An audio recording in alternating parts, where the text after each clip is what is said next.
रज पर्व पर बेस उत्साह बढ़ुची मिठा पानर चाहिदा। कट पान दुकान रे लागिछि भिड़। ओडिशार गणपर्व रज आरंभ हेबो पहिली रज। 3 दिन धरी लागी रहिबो रज मौज, जहाकु नै गाँ ठारू सहर चलचंचल। किंतु गोटे पटे प्रबल गुळुगुळी पाग।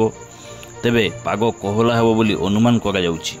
रज पाग सांगकु झियो मानक मनरे नाई नथिबा उत्साह। एही अवसर में रज पर्व पालन पई मयूरभंज जिलार मौड़ा निर्वाचन मंडली अधीन समस्त ब्लॉक रे विभिन्न अंचल रे लोकंक मध्य रे बेस उत्साह देखिबाकु मिलिछि। गाँ पड़िया आदि रे दोली खेलिबा पई सजबाज चलिबा सह कबाड़ी, पुची, क्रिकेट भली विभिन्न प्रतियोगितार आयोजन करा जाउछि। रज पर्व उपलक्षे विभिन्न सांस्कृतिक कार्यक्रम अनुष्ठित हेबो। तेबे पिठा बिना रज जेमिति अधा। सर्वोपरि रजरे पोड़ा पिठार चाहिदा अधिक थिबा बेले एथर भी पोड़ा पिठा, मंडा, काकरा, चकुली भली विभिन्न पिठा तैयारी घर लोक व्यस्त। तेबे सबुरी भितरे रजपानर महत्व स्वतंत्र। रज पर्वर पारंपरिक रीतिनीति रे निजकु मजाई रखुवा सत्ते आज रज पान संग्रह करने को भूलु नथिबा बारी होई पड़िछि।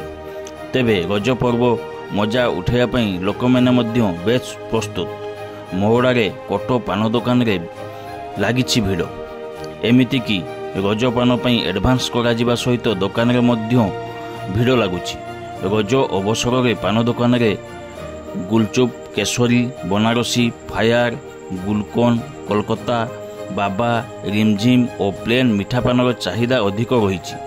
जेउथिपई गुलचुप मिठा पानर दाम खंड प्रति 100 टंका होइतिले मध्य एहार चाहिदा अधिक रहुछि। अपर पक्षरे 10 टंका ठारू आरंभ करी 100 टंका पर्यंत रही गोटे पानर दाम, जहाँ रज पर्वर मजा को नियारा करुछि रजपान।